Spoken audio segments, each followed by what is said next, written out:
welcome back to the Washington Outsider Report on the Coalition Radio. To those newly joining the program, my name is Irina Zuckerman, and I'm the editor-in-chief of the Washington Outsider. With us today, we have Wolfgang Pusztai. He's an expert on Libya. He's the former attaché to several Mediterranean countries, including Libya, Tunisia, Italy, and Greece, from Austria. He's also a graduate of the National Defense University in the United States, following his studies in Austria. And he is also involved with several organizations that are very much focused on the region and on relations with Libya, and we'll discuss a little bit about that during the program. Thank you so much for joining us today. And I'm sure our audience would very much like to hear about what brought you to that particular line of work and the region, and some of your experiences. You were on the ground in some of these countries during the Arab Spring. You were evacuating Austrians from there. What was that like? How did you end up there to begin with? Well, I started to work on Libya from a professional side at about 2004, 2005, during my at that time current job at the Austrian Ministry of Defense. And of course, while I've studied at the National Defense University in Washington, D.C.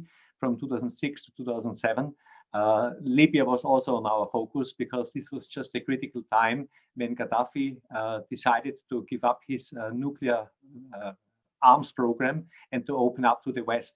Later on, this was very much of value for me, because, as you've mentioned, I was appointed the Austrian Defense Attaché to Libya, starting with the end of 2007, and I fulfilled this function until summer 2012. So this means I had an experience with Libya during the old times of the Gaddafi regime. I've spent a considerable amount of time on the ground in Libya during the revolution, including the evacuation of several hundreds Austrians and other EU citizens, and also later on for some, let's say, intelligence gathering tours. And I've learned to know also the first steps of the new Libya after the revolution. Since early fall 2012, I'm working as a security and policy analyst on Libya outside of my role in the Ministry of Defense. And my main focus with regard to this one is to advise companies who are working in Libya. I'm lecturing and talking and helping for think tanks and on various universities.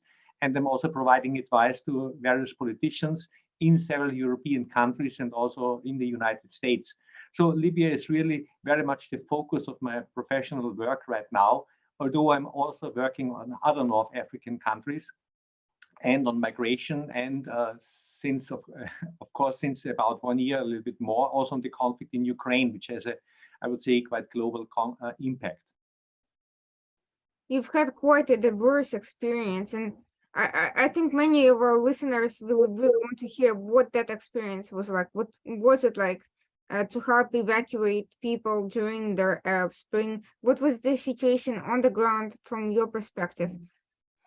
Well, I was one of the very few embassy officers and intelligence officers who expected the outbreak of the Arab Spring also in Libya. I was in Libya in early January 2011, preparing our embassy and preparing the Austrian companies for an eventual uprising. And I was in Libya again at the beginning of February to prepare the final steps for an eventual evacuation. So I would say it worked pretty well. The situation on the ground was extremely chaotic. And if you would ask me if the intervention, the international intervention in Libya was justified, I would say yes. What I've seen was that the Libyan security forces tried to stop and tried to overcome the demonstrations and the protesters in a very rude, in a very brutal way. Gaddafi promised that he would kill all the reds who are supporting the uprising against him. And if the West would not have stopped him, I'm sure he would have given his best to really kill all the people who were fighting and struggling against him. So it was certainly a necessity to have this international intervention. The intervention went very well. The problem was the aftermath. So what do you think could have been done to prevent the events that followed? Well, the key issue thereafter was on two sides. On one side, the Libyans didn't really want to have an international support because they believed that they could control everything on their own. And it didn't look very bad at the beginning because Libya had a vast amount of financial resources, and the first generation of Libyan politicians included several prominent university professors and other experts who were living for decades in the West. So this means the knowledge was there, the money was there. I remember during a meeting with that time acting Prime Minister Ali Dahouni on the side of the Austrian Minister of Foreign Affairs. Ali Dahouni said, "What do you want to advise us with regard to economy? I'm a prominent professor on a American university on the West Coast, so I have the skills. We don't need any kind of international advice." So this looked really great. On the other side, the international community was quite happy that there was allegedly no necessity for another peacekeeping mission or state building mission, especially after the interventions in Afghanistan and Iraq, after the bloody experiences in these countries. What was overseen was that this first generation of Libyan politicians, those Western educated politicians, had no real support on the ground in Libya. The Libyans said, "You've spent 10 years, 20 years, 30 years abroad, and now you're coming back home telling us what to do." So this first generation of Libyan politicians was gone within months. This was certainly a key problem, that the next generation taking over didn't have a real experience what to do.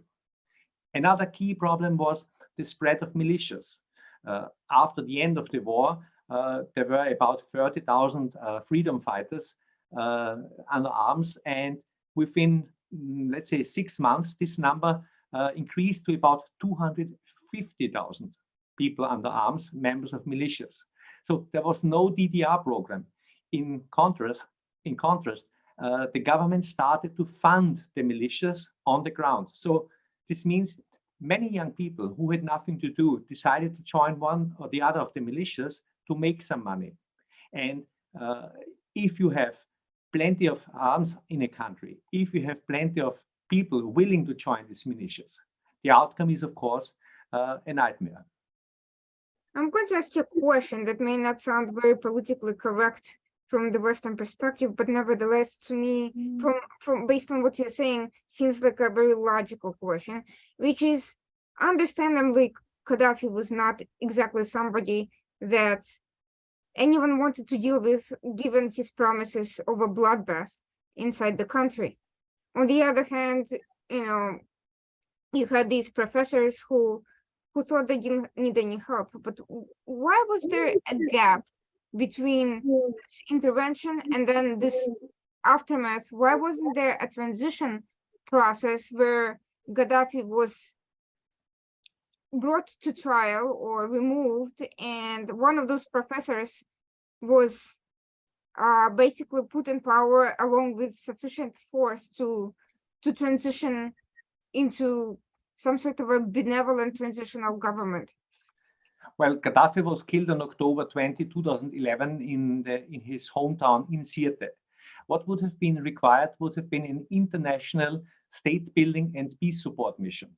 This means it would have been necessary to deploy hundreds of experts, Western experts, international experts on the ground. It would have been necessary to deploy thousands of peacekeepers on the ground with the task to disarm the Libyan rebels and freedom fighters and militias, whatever you want to call them.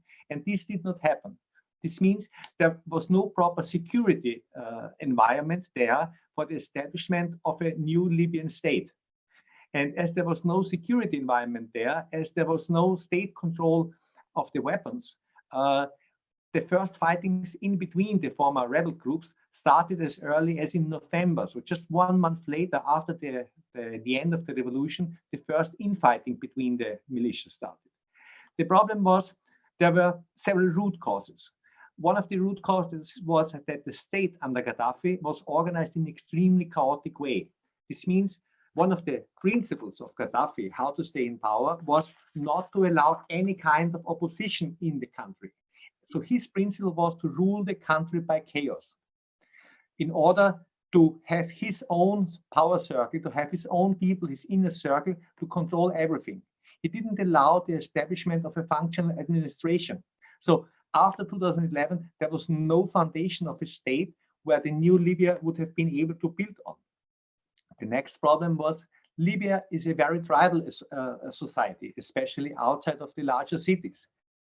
There are still numerous tribal conflicts which last for several hundred years. Under Gaddafi, these situations were more or less calmed down and suppressed.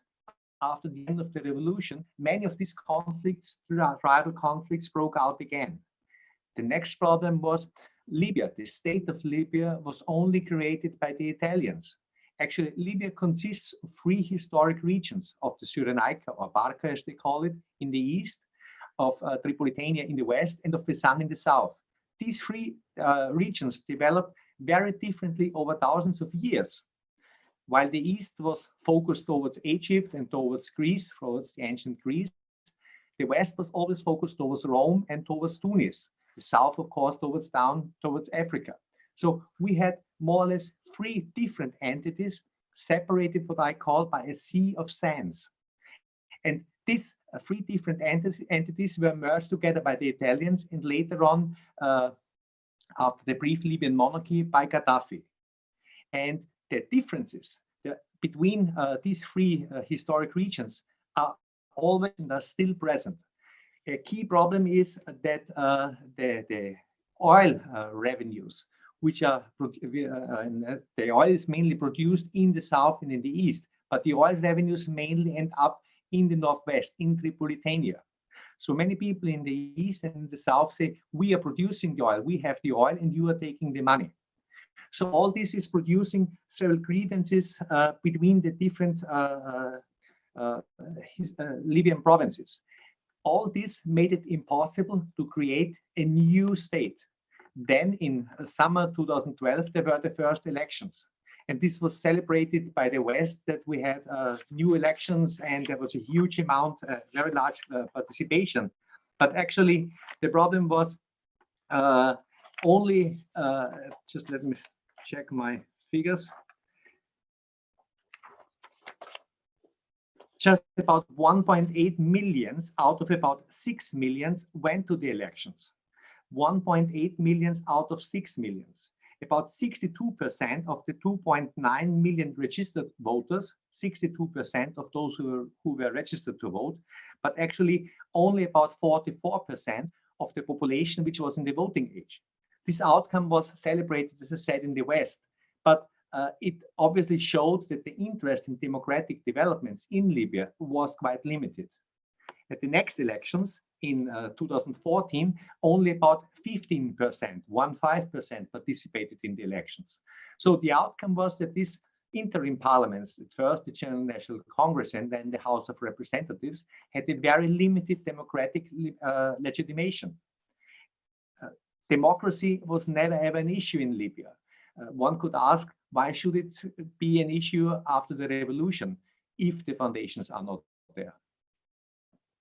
It seems that the West keeps repeating the same mistakes with tribal sectarian societies, which is not building foundation or trying to build any sort of foundation for a unified state when they can, and once chaos ensues, essentially dropping it. On the one hand, there's this desire to prevent massacres and to see some sort of a civil society involvement in the state affairs, but on the other hand, clearly societies without historical exposure to democratic norms and liberal values are not necessarily going to have those foundations to apply it. And there's also the concerns about expenditures of state building and the level of involvement, and whether the local populations even want that extensive involvement. And we also see the failures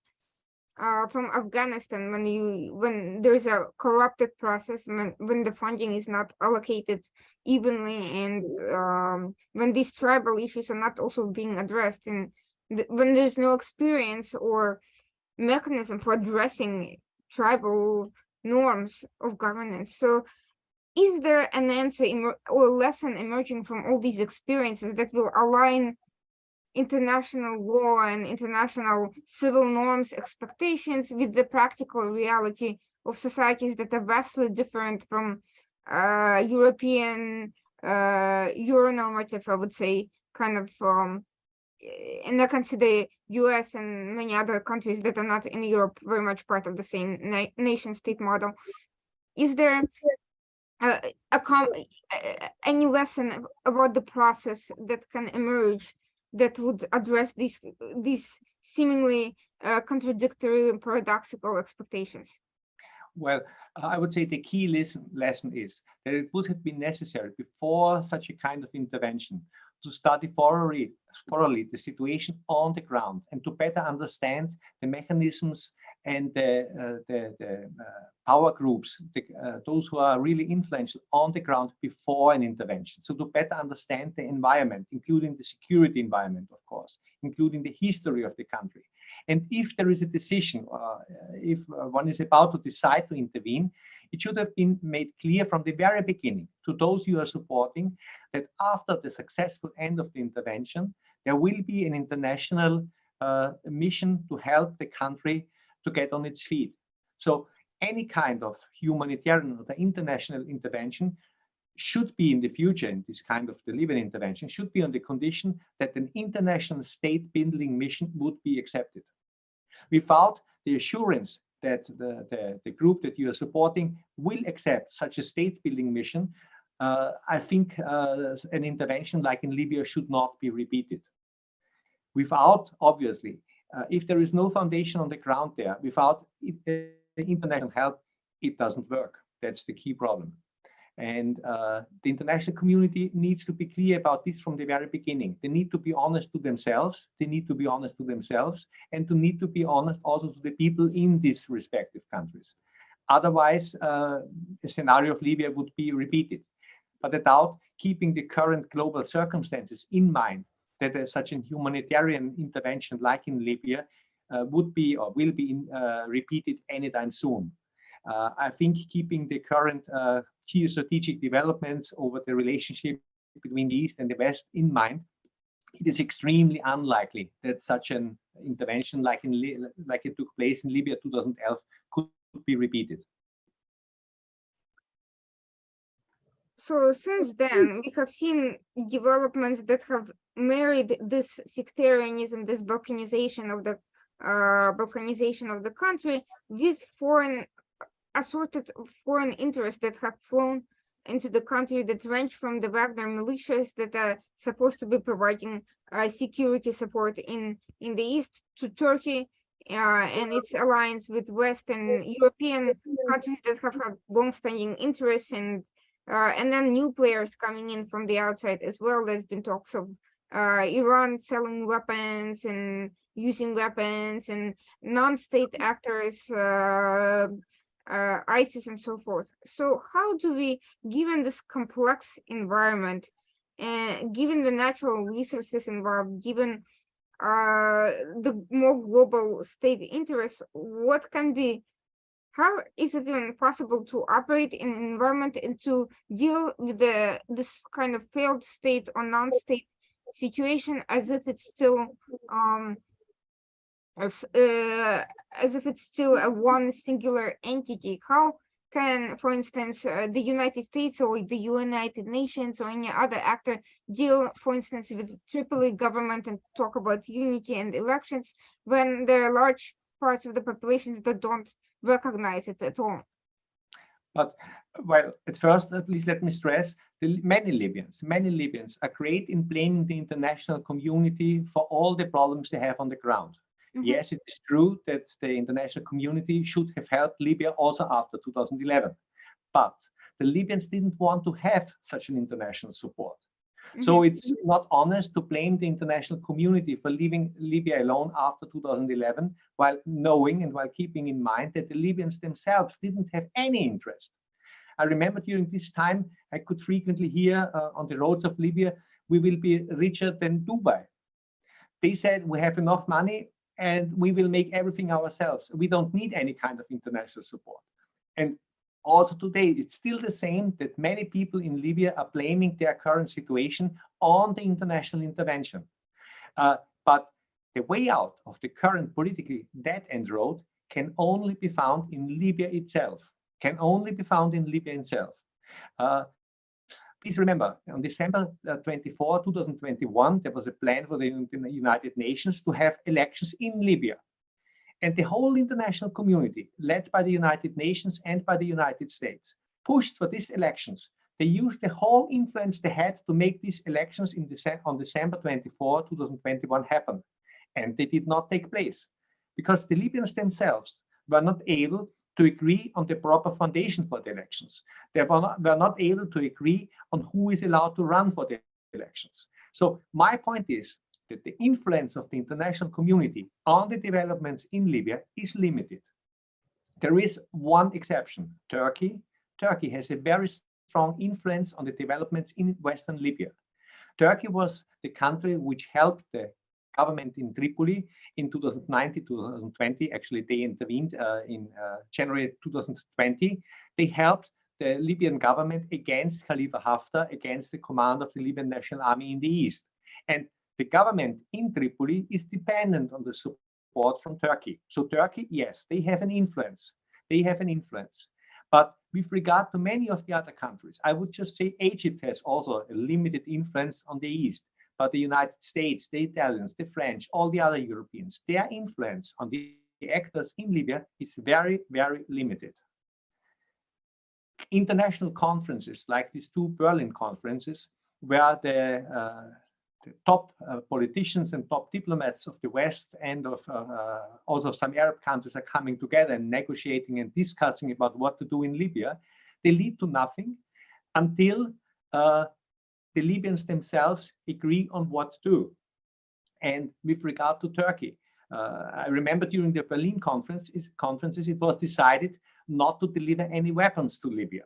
Of course, Turkey continued to deliver weapons, as other countries, as the United Arab Emirates. So they said, we will not support our sides, we will not support our proxies in Libya, but they continued to do so. Again, without the exception of Turkey and to some extent Egypt and maybe a little bit the United Arab Emirates, the influence of the international community is limited. The troubles the Libyans they have at home, they can solve them themselves. They just need to have the will. And it's not an easy exercise. Right now, this is about how to establish the foundation for elections. Again, how to establish the foundation for elections. They are discussing since months about the constitutional foundation. And the key problems are, who is allowed to run? Are former military or acting military, like the commander of the Libyan National Army, Khalifa Haftar, allowed to run? Are dual citizens like Haftar and also Prime Minister Dabeba allowed to run? Are people like Prime Minister Dabeba, who promised before the so-called Libya Political Dialogue Forum, which brought him in charge as a prime minister in 2 years ago, he promised not to run for presidency during the elections. He announced in fall 2021 that he would run. This was one of the reasons why the elections did not take place. So the need to decide, is Dabeba allowed to run? The need to decide, is Saif al-Islam allowed to run? And those who are negotiating right now, the two rival parliaments, the House of Representatives located in the east and the High Council of State located in Tripoli, they don't have the power to decide about this. Even if the House of Representatives in the east would say, yes, we agree, military men are not allowed to run, Khalifa Haftar would not accept this. If the High Council of State would say, yes, dual citizens and Prime Minister Dabeba is not allowed to run, Dabeba would simply not accept this. So it is not up to those who are negotiating, it is not up to those who are pushed by the international community to make these decisions.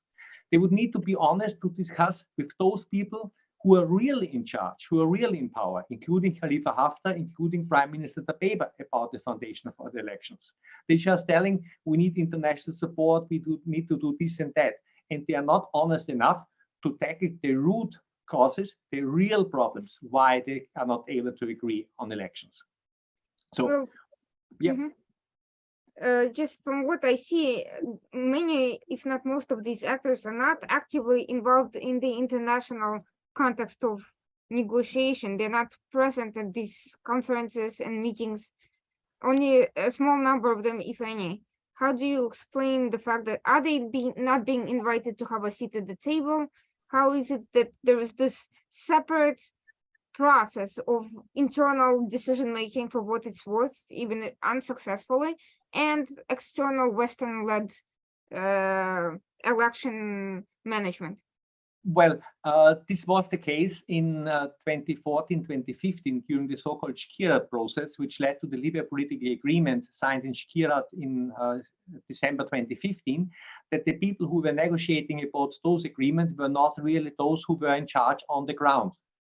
Namely, the Libyan National Army was not present, and namely, the powerful leaders of the militias in the Greater Tripoli area in Misrata were not present there. The outcome was the chaos and the civil war, as we know. With the Berlin conferences, yes, Khalifa Haftar and at that time Prime Minister of the government of national accord did not have their chair on the table, but they were represented. Nevertheless, the outcome was not any kind of agreement about the way ahead. The next stage, the next important element was the so-called Libya Political Dialogue Forum that I've mentioned briefly before, an initiative of the at that time acting UN Special Representative Stephanie Williams. She brought together altogether 75 representatives of the Libyans, hand-picked representatives. So she allocated a specific number to the House of Representatives, to the High Council of State, and to others. And in part, she handpicked those who were participating there. And this group of 75 had the task to designate a prime minister and the presidential council. And after some bribing, Abdul Hamid Dabeiba was selected as prime minister, and the presidential council was also selected. And Dabeiba and the Presidential Council were confirmed by the House of Representatives. And the plan was to have elections later on this year, as mentioned before, on December 24, 2021. But then these very people who were negotiating there had not the power to force Dabeiba and to force Haftar to stick with the rules and to organize elections. So Dabeiba, who promised before his selection as a prime minister, he will not run, as I said before, announced in, I think it was in October, he will run for the elections. And he had a very good chance to win it because he was in charge of the money. He was able to spend the money. So he was actually campaigning, I would say, at the latest since May 2021. While on the other side in the east, Khalifa Haftar, who was, of course, not a member of this Libya Political Dialogue Forum, was in charge of the security environment in the east. He would have been probably able to influence also the elections into his direction. And at the very end, just a couple of days before the elections were called off because there was no agreement who would be allowed to candidate. And if you cannot agree who is allowed to candidate, you cannot have elections. So, as I said, it would be really key to decide on a foundation for the elections, who is allowed to run, and without an agreement on this, you can have numerous Berlin conferences and there won't be an outcome. So the path to reconciliation, it seems, or any sort of format, seems really fraught with obstacles, and some of those obstacles are in the current leaderships of the various factions. Do you think that one of the obstacles is the fact that some of them are under sanctions or investigations internationally? Well, reconciliation. We had a ceasefire after the civil war on October 23, 2020. So we are right now just less than 3 years after the end of the civil war.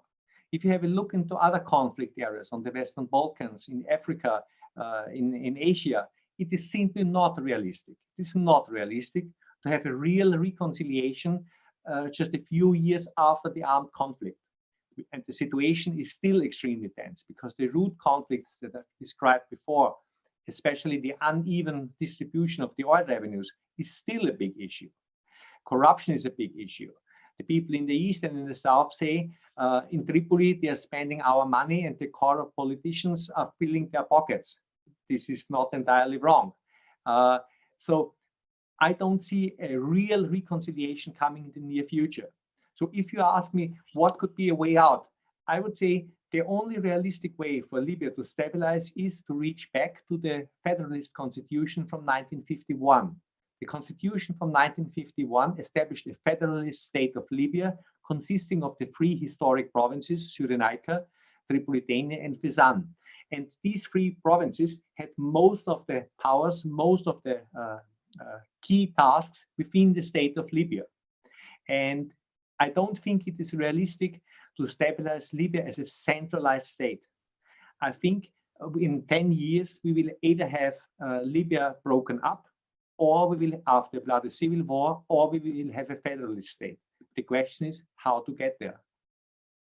One of the key issues in any potential power sharing is, of course, the issue of oil, which is quite desirable by all parties. The eastern groups seem to be more in control of them. Turkey has pushed for its own advantage to that extent.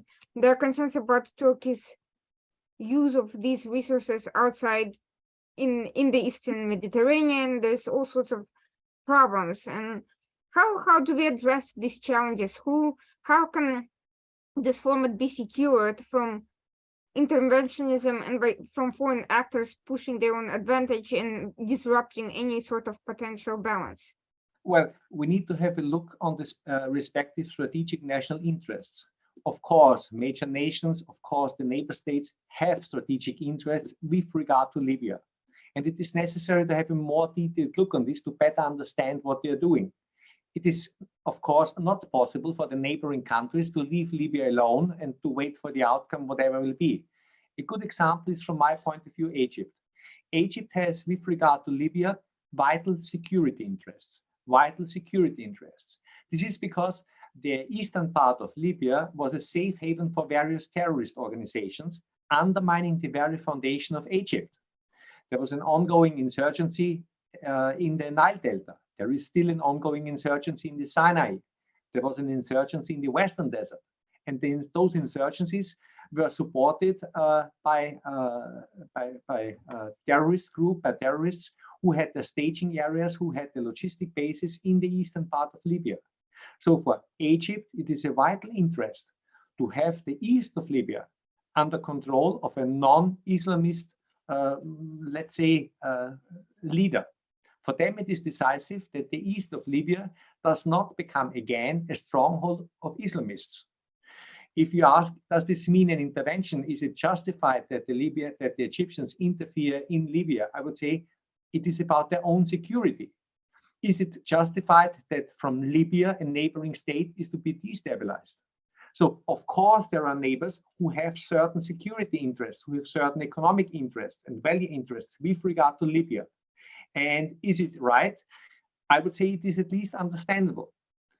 For the Egyptians, it's simply not acceptable that terrorist groups are harbored in the neighboring country. And that's the reason why they were supporting the Libyan National Army under Commander Khalifa Haftar, fighting these Islamists. They were not so much supporting Khalifa Haftar when it was about his offensive to take Tripoli, because their focus is the east of Libya. Their focus is to keep the east of Libya away from the grip of Islamist terrorist organization and Islamist groups. They are extremely worried about the Muslim Brotherhood getting a stronghold in eastern Libya and using eastern Libya as a base to destabilize Egypt. Understandable security interests, economic interests. Libya is an important place for migrant workers from Egypt, not only from Egypt, but in particular also from Egypt. So this means the Egyptians have also economic interests with regard to Libya. Major Egyptian enterprises are working in the construction business in Libya. Egypt is procuring rather cheap oil from Libya. So there are many economic interests. So Egypt has some specific strategic interests which make it logical that they are concerned about the developments in eastern Libya. Let's have a look on Turkey. Turkey, with its ground-down economy and with its long historic relationship with Libya, has of course also particular interests with regards to Libya. This is not so much about security because Libya is not a neighboring country and doesn't have a direct influence on the security situation in Turkey. But this is about vital economic interests. Vital economic interests. Libya was, during Gaddafi, an important site for investments of Turkish enterprises, of major Turkish companies. Turkey is eager to get cheap oil and cheap gas for Libya, for the economy. The Turkish economy desperately needs this oil and gas, this cheap oil and gas from Libya. Turkey wants to use Libya as a hub for strategic expansion into the Sahel region of Africa. So Turkey has vital economic interests. The Turkish economy needs Libya to get on its feet again. Understandable economic interests. Unfortunately, this clashes somehow with the Egyptians, because one of the tools for the Turkish President Erdogan is the support of political Islam, including the Muslim Brotherhood in Libya, which brings him directly into confrontation, of course, with the Egyptians. As it is well known, Istanbul is also the hub for the Egyptian Muslim Brotherhood. So as long as President Erdogan supports the Muslim Brotherhood, supports political Islam also in Libya, there will not be an agreement with Egypt about how to continue, how to settle the open questions. And one must also understand why Erdogan is dealing into this way. For Erdogan, the more conservative population in the rural areas of Turkey are one of the foundations of his power. So he needs the Islamic leaning, he needs the political Islamists in Turkey as his power basis. Therefore, he of course supports them, and he supports also their let's say, interventions in other countries.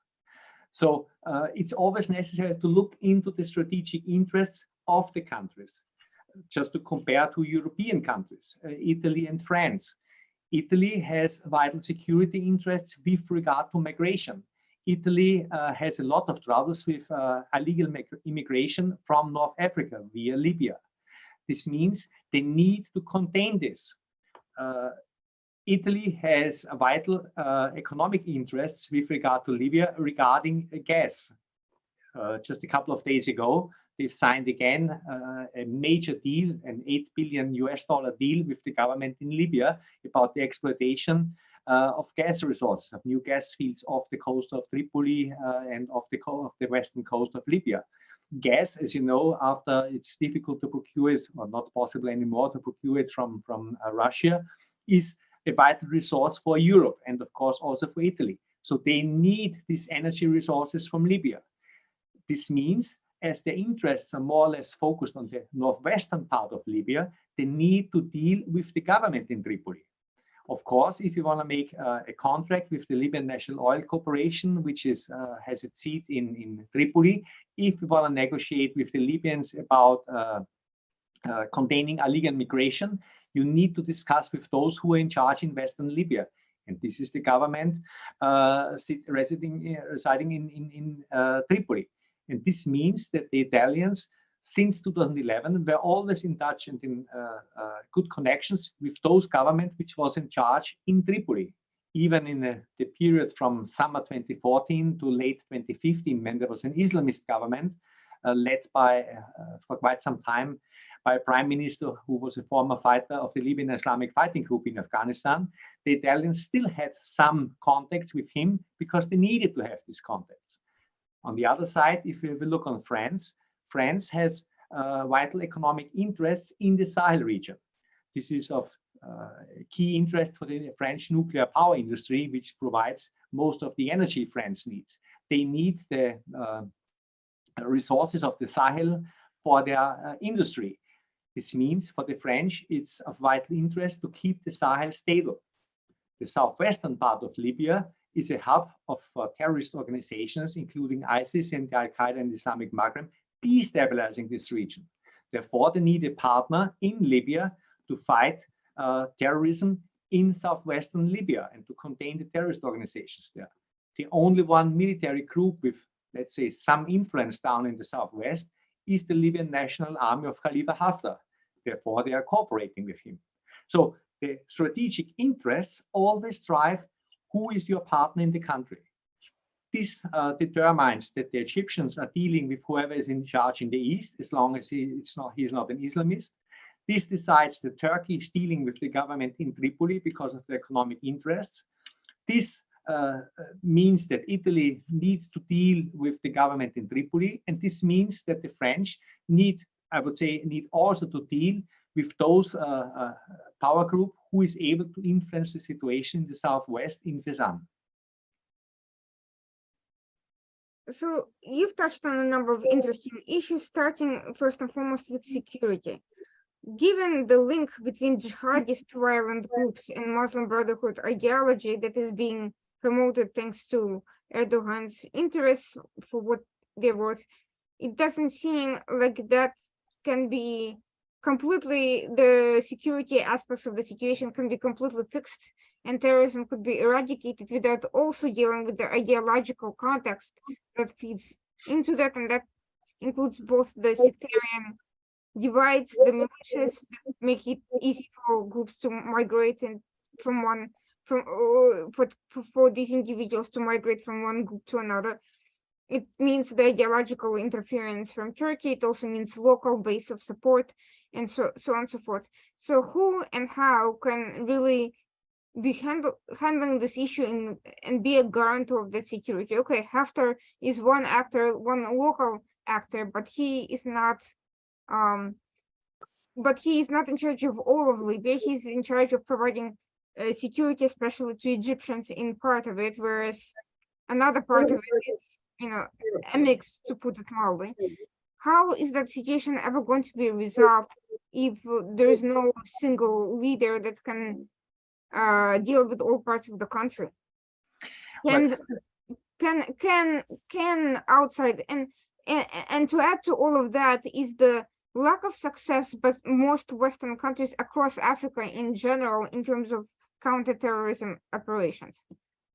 Well, you've mentioned before the Islamists. The situation of the Islamists in Libya is a very particular one. Libya became a hub of the Muslim Brotherhood during the late 60s after they were evicted from Egypt.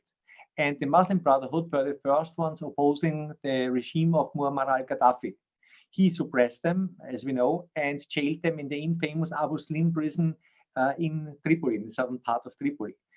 Later on, there was a return of fighters, Libyan fighters from Afghanistan, the infamous Libyan Islamic Fighting Group, which had also some ties to Al-Qaeda. And they tried to overthrow Gaddafi by force in the late 1990s. Gaddafi suppressed them and jailed them in Abu Slim prison, as he did with many other of the opposition. And the opposition against Gaddafi came mostly from Salafi preachers, from the Libyan Islamic Fighting Group, and from the Muslim Brotherhood. So while Salafists are not necessarily the best friends of the Muslim Brotherhood, and there are rivalries between the various Islamist groups, they were all together in this Abu Slim prison. They were suffering together, they were tortured together, and this formed a bond between the various Islamist groups in Libya. And this means that even today, at least the senior leader of the various branches of the Islamists, they have some kind of mutual understanding between them. They remember their common time in this infamous prison. They remember their common suffering, and they have a common vision. Yes, they differ about the way how to get there to establish an Islamist state in Libya, but at least they have a common vision, the common understanding among most of the groups. And this means after 2012, they were able to establish in the western part of Libya something like a deep state. In the security apparatus, in the political apparatus of many parties, in the High Council of State, in the economy, in the key economic institutions, the Islamists and especially the Muslim Brotherhood was able to post their guys into key positions.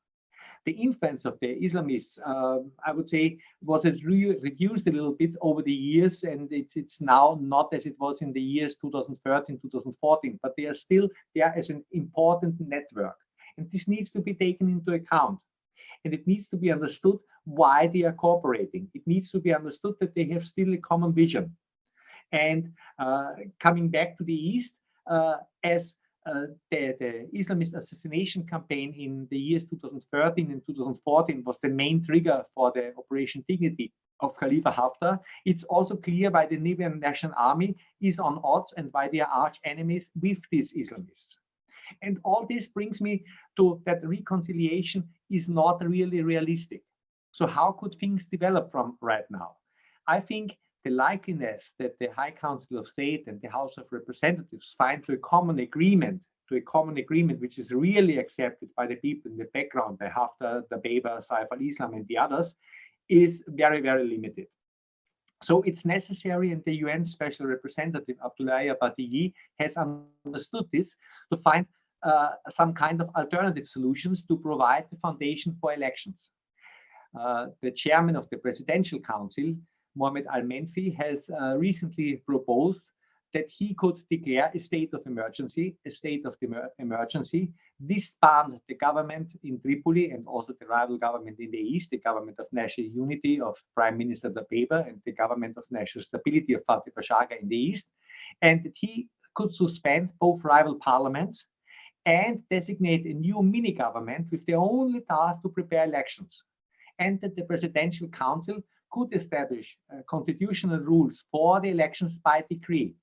And they could also make a decree about the electoral laws. Sounds great. The question is, would this be legitimate? And the second, maybe even more important question is, would those who are really in charge in Libya, the LNA, the Dabeba clan, the militias in Tripoli, would they accept this? I have some doubts. The militias, especially in the greater capital region, are the kingmakers. Each and every government residing in Tripoli since 2012 was dependent on the goodwill of the major militias there. Each and every government residing in Tripoli was dependent on funds from the Central Bank of Libya, who were providing them the money for their budgets from the oil revenues. And if the governor of the Central Bank of Libya does not fund the government, and if the militias in Tripoli don't let them in, there is no government in Tripoli. Fathi Bashagha, the guy who was designated prime minister by the House of Representatives after the elections in December 2001 did not take place, had exactly this problem. He was selected and confirmed by the House of Representatives as a new prime minister of Libya, but the militias did not let him into Tripoli. And the Central Bank of Libya refused to finance his government. So if Al-Menfi makes a decree, if he decides about the new mini-government and they are not able to rule, what is the outcome? Another option would be, as that time UN Special Representative Ghassan Salameh proposed in 2019 in spring, to have something like a national assembly. To have a national assembly, it was not clear at this time who could be a member, part of this National Assembly, but it would need to include the tribes, it would need to include the representatives from the parliaments, from the two rival parliaments, and I think it would be also necessary to include the legitimated local elected politicians, because in most of the municipalities of Libya, we have mayors and we have local governments who were elected by the people. Yes, in some municipalities elected only by about 10% of the people, in others by 50% and more, but nevertheless, those are legitimated local representatives. And such a national assembly could maybe include these local representatives, could include representatives from the powerful tribes, and this is the still powerful society in Libya, and from the two rival parliaments, and decide about the way into the future of Libya.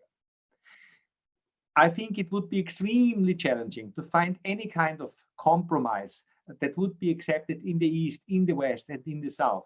So I believe that the returning to the 1951 Constitution, to have elections in the East, to have elections in the South, to have elections in the West, and to have a presidential council like we have it in Bosnia from the 3 different provinces. And if in the East they want to elect someone like Khalifa Haftar, they should do it. If they want to elect someone in the West like Dabeba, they shall do it. And those would be, together with a representative from the Sun, the Presidential Council. Nevertheless, the main powers should rest with the local, with the regional provinces. A key issue is that this 1951 constitution would need to be amended with a formula for the distribution of the oil revenues. The oil revenues, as I've mentioned at the beginning, are mainly coming from the south and from the east. There is the oil crescent to the south east of Sirte, which is where probably about 40% of Libya's hydrocarbon reserves are located. And this is located at the border between Tripolitania and the Cyrenaica. So depending on where you draw the borderline, either a part would be in the east, a part would be in the west, or the whole Sirte basin would be part of the east. If you ask someone from the east, where is the border, they will tell you it's in Sirte or to the west of Sirte, and the whole Sirte basin belongs to us. If you ask someone from the west, they will tell you the border is just to the west of Al-Shabir, a city in the eastern part of the Gulf of Sidra, and half of the oil belongs to us. There are two possibilities. One is that they sort it out by force, that they fight about where the border is, or the second, and then they can deal with the resources from their own respective areas, or the second option would be to find an agreement about the distribution of the oil revenue, so that it would be in the interest of everyone to produce as much oil as possible, because everyone in the east, in the west, and in the south would have his share. So everyone would suffer from an oil blockade, and everyone would benefit if there is more oil produced in the Sirte basin, regardless if this oil well now belongs to the east or to the west. But as long as there is no such formula about the distribution of the oil revenues, as long as they are just discussing about one president in the centralized state of Libya, it won't work. Well, there are numerous challenges, to be sure. One of them is that from Western perspective, different forms of opposition are of equal legitimacy, and people should decide what they want. But from the point of view of some of the actors on the ground, not all ideologies have equal legitimacy, and some of them are ideologically unacceptable, mortal enemies, and especially if those ideologies tend to be of the proselytizing variety, there is a conflict of interest that is not reconcilable without any sort of combat in one side finally prevailing. There is a zero-sum game approach to these ideological battles, which is why so many people were opposed to the Western intervention with Gaddafi to begin with, not because they love him so much, but because they felt that the West was treating Islamist groups as if they were legitimate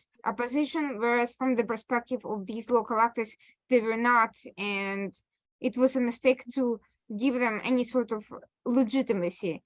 I don't know whether that idea can ever penetrate the Western approach to dealing with local issues, but it is a legitimate obstacle to resolving the situation, as I see it. Yeah, you have perfectly hit the right point. The question of legitimacy is the key question, or is a key question in Libya. Let's start with the easiest question, Saif al-Islam. Saif al-Islam, the son of Muammar al-Gaddafi, is indicted for war crimes, and there is a warrant for him for the International Court of Justice. So this means, from an international point of view, he's a war criminal and he's not allowed to run for presidency. In Libya, especially in the Fezzan, many of the tribes who were always loyal to Gaddafi for some good reasons, because he favored them, he supported them, like the Tuareg, they want to see him again in charge. They want to see him again as a politician leading Libya. How to explain them that there is someone at the International Court of Justice who wants to jail him, and this is the reason why they can't have him as their president.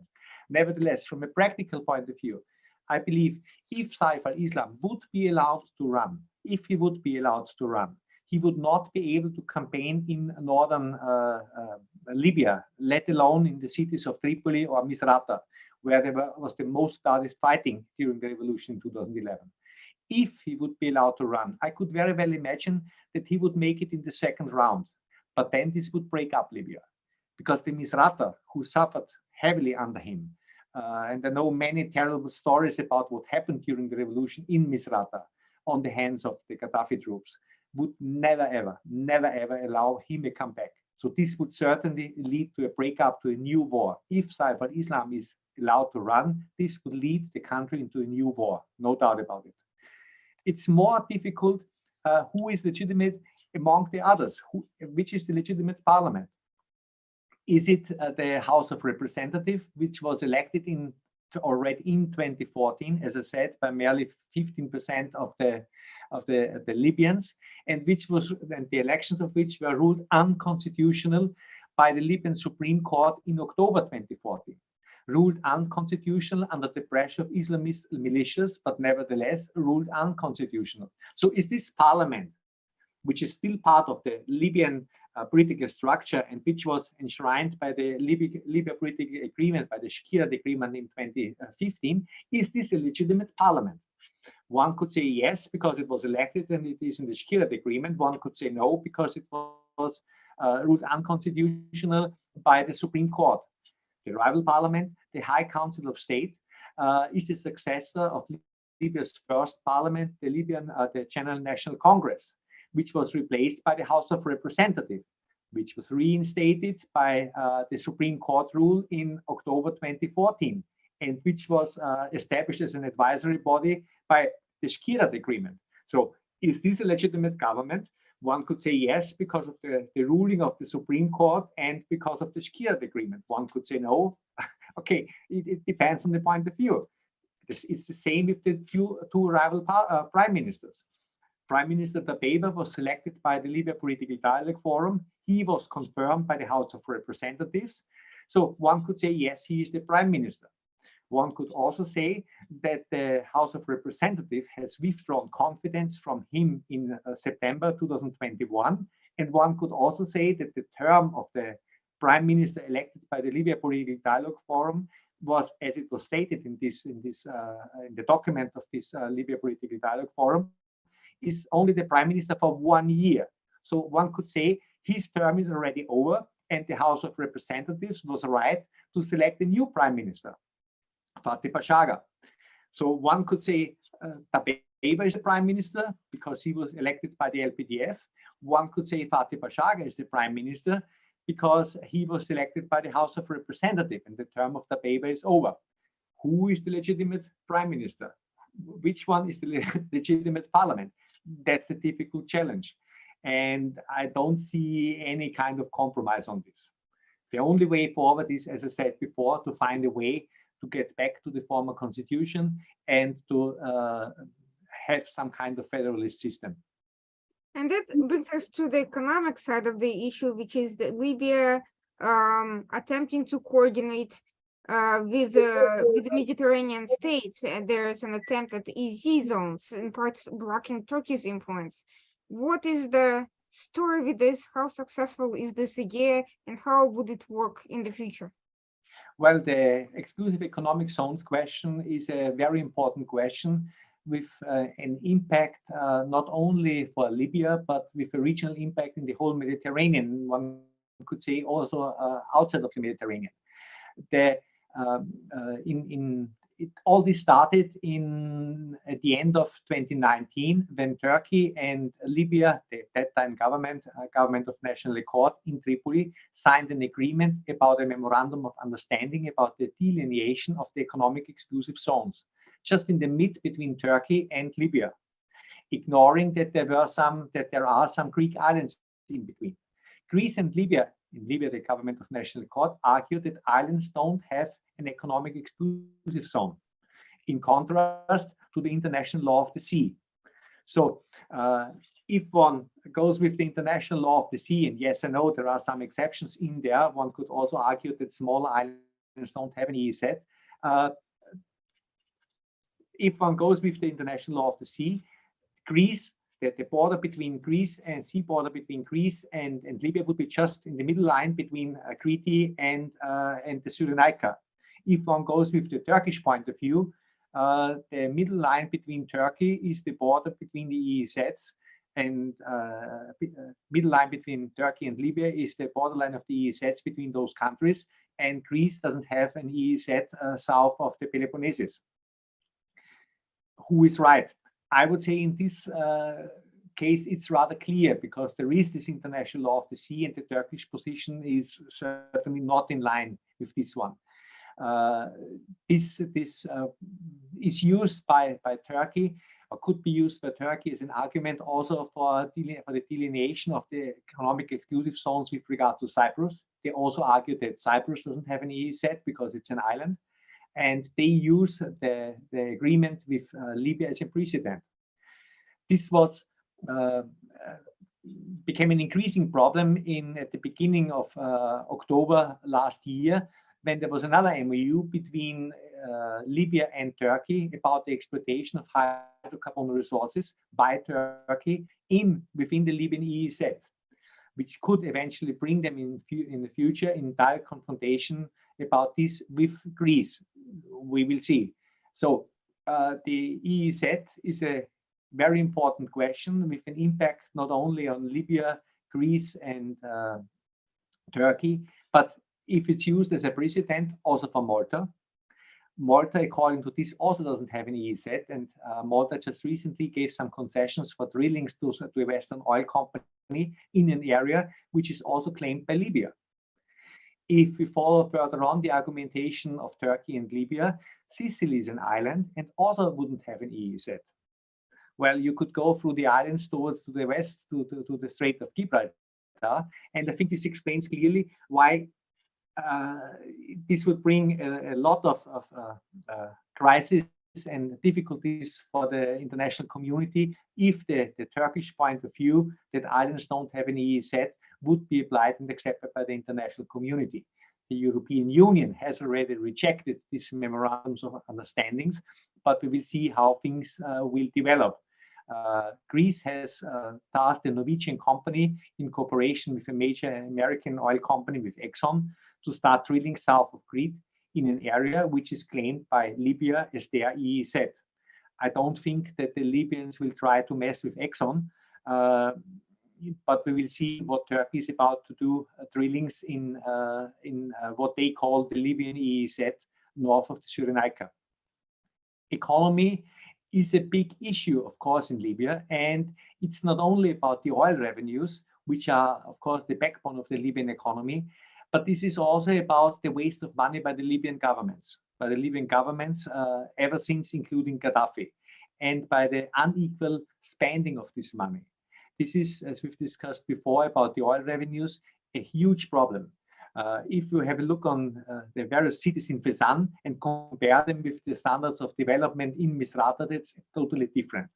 And as long as the people in the south, the region where a huge amount of the oil is coming from, don't see that the revenues from their oil end up, at least in part, also in their cities, they will not accept that this will continue in the future.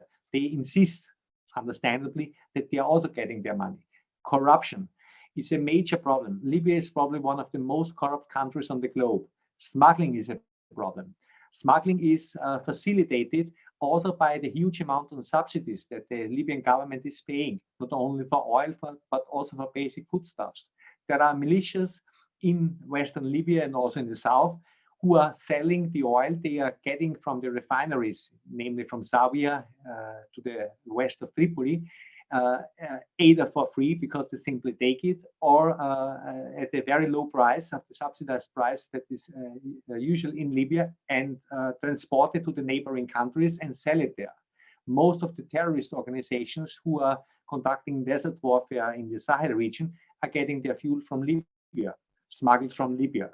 So this is also a huge problem for Libya, but not only for Libya, because this smuggling is also ruining, of course, the markets in the neighboring countries. Altogether, this must be brought under control if one wants to stabilize Libya. So it's not only about the militias, it's not only about distribution of the oil revenues, it's also about corruption and smuggling. Can any outside actors, a coalition of actors, for instance, Egypt or other neighboring North African countries, have an impact on the situation? And can there be civil society initiatives to battle to build up any opposition to corrupt practices? Can there be anything done to prevent smuggling through any security local alliances locally? Is there any measures? Are there any measures that can be developed in response to this? Well, of course, with regard to smuggling, you always have two sides of the border. You are smuggling the oil out of Libya into Tunisia, but you're also smuggling it into Tunisia. So you can guard the border on the Libyan side, but you can also control it on the Tunisian side. So border security is not only a Libyan issue. And while I understand that there is no real border in the desert area of Libya in the south, there is a border over most parts between Libya and Tunisia. So border control is certainly an issue where the neighboring countries could help. Civil society. You have also addressed an important point. I've mentioned at the beginning of our discussion that there is no real structure, there was no real structure, no real structured administration, no real civil society in Libya. A civil society could be an important element in Libya to stabilize the country.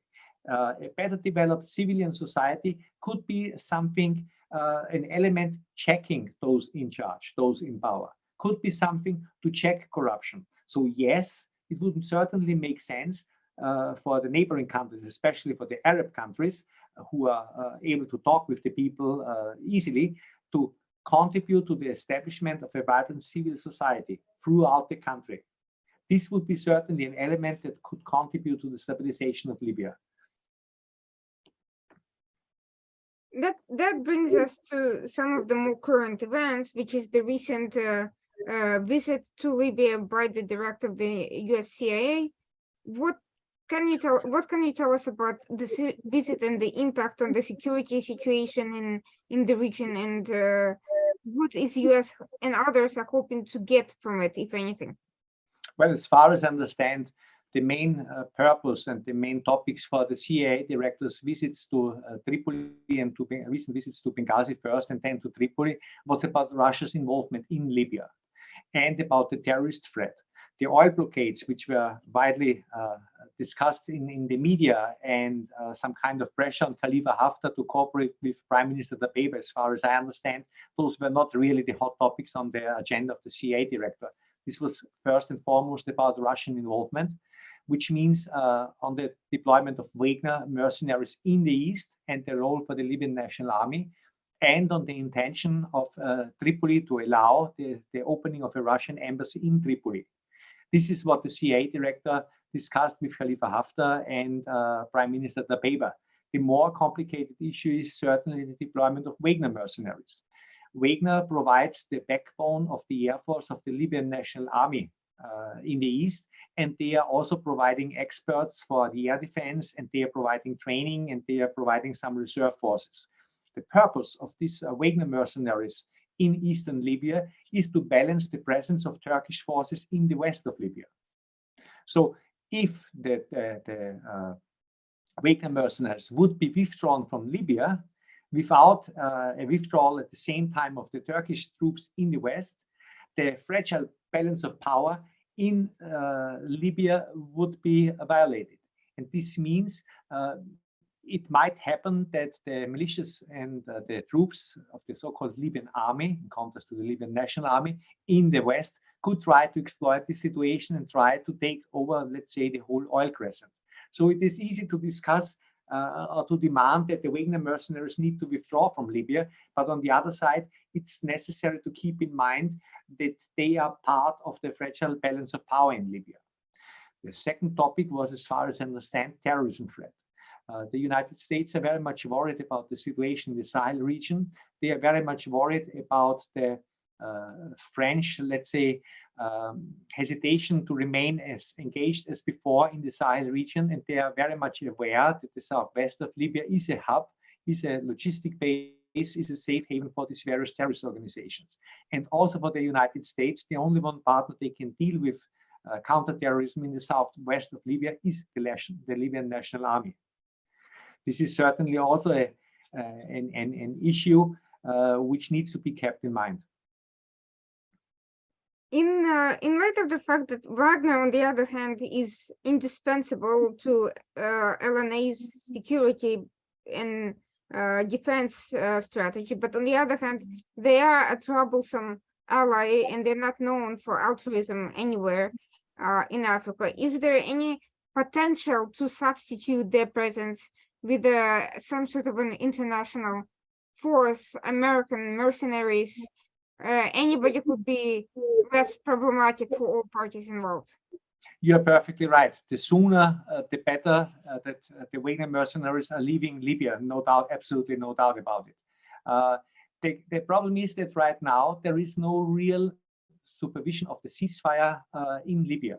The ceasefire line runs from the west of Sirte, north-south, from the Mediterranean down to the desert, and there is no real supervision. There is not even the planned civilian UN observer mission has been established there.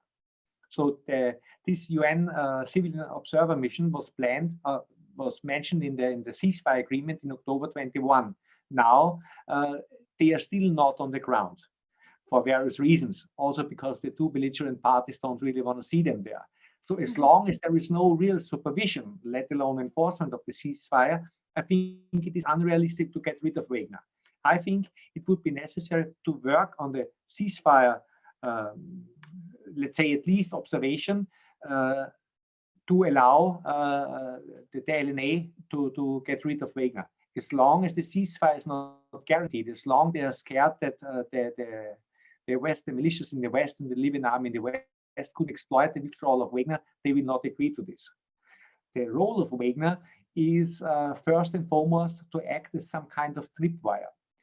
The Egyptian President Al-Sisi has declared in summer 2020, a red line to the west of Sirte. He said, if the Turkish forces, if the militias, if the forces from Western Libya would cross this red line, the Egyptian military would intervene by force in Libya. But short of this dramatic scenario, is there no way to attract foreign forces that could play the same role as Wagner is playing now without the downsides of their, of who they are? The role of Wagner would be to buy some time for the Egyptians to intervene. But there's no one else could play the same role, no foreign force or international mercenary groups that are more acceptable. I don't think that any Western state would be ready, or any Arab state would be ready to deploy a force under control of the Libyan National Army. Wagner is more or less under control of the Libyan National Army in Libya. I think the real way forward would be to establish some kind like a ceasefire observer force or something like this. Well, all of that complicates also the issue of humanitarian aid and basic economics on the ground. And I think I'd be curious to see how that is being handled and how is any humanitarian aid distributed under such conditions, and what is the current state of the economic development? Well, Libya is an inferior rich country because of its oil wealth. A huge amount of assets, of Libyan assets, are still frozen on the international banks, including the about $70 billion of the Libyan Investment Authority. And this still makes sense because if the current government, if any of the interim governments would have access to this money, it could be wasted in a minute. And therefore, it makes sense to keep this money frozen until there is a legitimate elected Libyan government, and then they shall do with their money whatever they want. So Libya is an inferior rich country. They do not need a lot of investment. They do not need a lot of financial aid from the outside. In theory, they would have the possibility to do it on their own. But yes, there is a huge demand for humanitarian assistance, especially in the south and also in more remote areas in the east. The challenge for the international humanitarian organizations is the security on the ground. Most of the organizations who work in the south of Libya work with locals because of the security risks. So these areas where this international humanitarian assistance is needed would be needed to be stabilized. How to stabilize Fezzan? By, I would say, help of the international community, by creating an infrastructure, by creating jobs, by establishing schools, by establishing health facilities, by giving the people in the south a perspective to live without the need Sahara trade or smuggling or human trafficking, as we would call it, without the need to work for a militia in order to earn some money. So the whole region in the south needs to build up from the scratch. And this is challenging, keeping the security environment in mind. Do you think that in light of that, US and some of the other oil companies that left due to business and security risks during and after the Civil War might make a comeback, or do you think this will not happen until there is some sort of a agreement on the ground? Well, several of the international major oil companies are still there. They are working mostly with locals, and they are demanded, they need to invest also in the local communities. So part of each investment of any international oil company is to invest also into the infrastructure of the local communities and so on. But this is far from being sufficient. The major investments from Eni, we've just mentioned before, the $8 billion US dollar investment into Libya's oil and gas industry, is about offshore. Is about offshore, which is of course much more safe than to work further down in the Sahara region. So security is also a precondition for further developing the hydrocarbon sector. The chairman of the National Oil Corporation, Farhad bin Gadara, said recently that they want to develop, expand the oil production from about 1.2 million barrels per day to about 2 million barrels per day. I've discussed with some oil experts about this, and they said it is maybe realistic to expand to 1.4, 5, or 6 just by drilling new additional oil wells, as it is already planned, or as it was already planned for years. But to expand significantly above 1.5 million, it would be necessary to maintain the whole Libyan oil infrastructure. The pipelines are rusty. The infrastructure in the oil fields needs to be maintained. The terminals on the coast need to be maintained. And all this would not only need money and investment also from the West, it would also need Western foreign expertise. And this is difficult to get into Libya as long as the security situation is as it is right now. Well, that leaves a very complicated scenario, which is, better than a civil war at its peak, but at the same time still has a lot of security and regional and global repercussions beyond its own borders that are very concerning. In light of that, my question is about the National Council on US-Libya relations. What role do you think such an organization can play, and can they safely host events in Libya that could include some sort of a discussion or mediation or some sort of a broader engagements beyond events being hosted in the US? Sorry, the connection was interrupted during the first part of your question. Could you repeat, please, the first part? My question was about the National Council on US-Libya relations. What role can they play, and whether it's possible to host something in Libya and to have a broader engagement from Libyans themselves? The main purpose of the National Council of US-Libya relations, where I am the chairman of the advisory board, is to improve the understanding and to improve the cooperation. That's a two-way road. So on one side, we are facilitating American support to Libya, including some medical missions. Our founding president and chairman of the board, Dr. Hani Shenib, leads personally medical missions in Libya. He is a cardiovascular expert, and he is one of the most world-famous surgeons. He is leading medical missions throughout Libya, and he is helping people on the ground. We have established medical aid programs, also remote programs via internet to help the people on the ground. And what we are also doing is to provide information to the people, to the politicians and decision makers in the United States. What we are doing is also to explain the Libyans how to get better in touch with the United States. So we are trying to facilitate the connections and the cooperation between both sides. Yes, we are also discussing with Libyans about potential ways out, but we are not biased into any way. So the National Council on US-Libya relations is neither supporting one side or the other in Libya. We're just working on a better understanding. So it does not have, though, a mediation or any sort of a diplomatic role beyond you just promoting relations with the US. It does not have any sort of we are not conducting any direct mediation in Libya. That's not the case. What we do is we have on mid-February a conference in Washington D.C. where we have as guest speakers some of the key international diplomats working on Libya, including the U.S. Special Envoy Richard Norland, including the French Special Envoy and the German Special Envoy, the chairman of the National Oil Corporation, one of the presidents, Musa Al-Koni. He's a member of the Presidential Council of Libya, and many famous other Libyan speakers. So we aim to discuss solutions. We aim to discuss potential ways forwards, but we don't have a direct mediation role. Interesting.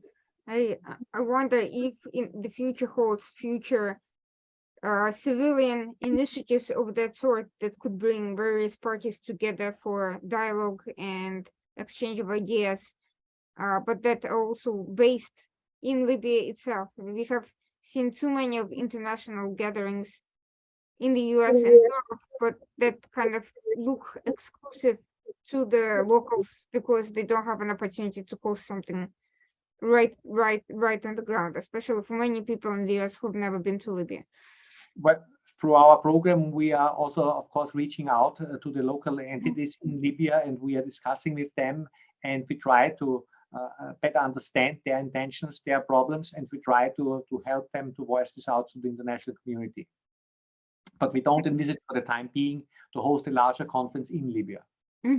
Okay, thank you. That was incredibly insightful, and I think many people here who may be confused by the headlines or on the contrary, by the relative lack of information and focus on Libya, given the nature of media crisis hopping from one war to the to the next one, and now focused on Ukraine. Just as before that it was focused on other issues. I think they will really appreciate this perspective and this in-depth understanding of what I see as a very, very important region and a very important security, economic, and diplomatic concern. Thank you very much for inviting me. Libya is certainly in a geostrategic important region, just in the center of the Mediterranean and bordering many critical areas in the Southern Sahara region. And it is necessary, or let's say it would bring a lot of benefit for the whole region if the country would get really stable again. I certainly hope so. I think that hopefully we will learn from past experiences as well as from new ideas and new perspectives that hopefully will emerge, and that the future will be better, and we can manage these complications. For everyone watching, this was the Washington Outsider report on the Coalition Radio. With you was Irina Zuckerman and Wolfgang Pusztai, our special guest, discussing the situation in Libya and the history, as well as the latest current developments and what they mean and the implications. Thank you for joining us, and please join us again next week, same time, Tuesday night at 9 p.m. Thank you again.